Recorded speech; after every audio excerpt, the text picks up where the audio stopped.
না, যদি নরকে যেতে না চান, যদি বেদনার জগতে আসতে না চান, ভগবান গোবিন্দের ভক্ত হয়ে গোবিন্দের কাছেই ফিরে যেতে চান, তাইলে আপনাদের 4টি পরীক্ষা দিতে হবে।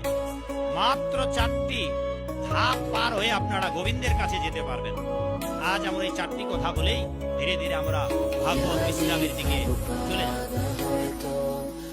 আর এই 4টি সিঁড়ি অতিক্রম না করা পর্যন্ত আপনি ভগবানের কাছে ফিরে যেতে পারেন।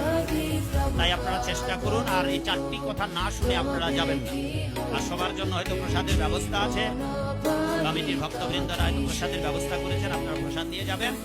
তার আগে আপনারা এই 4টি সিঁড়ি পার হওয়ার ব্যবস্থার কথা শুনে আপনারা গিয়ে ফিরে যাবেন। এক, যাদের গলায় তুলসীর মালা নেই, আপনারা গলায় মালা। এটা নরকে যাওয়া বন্ধ করার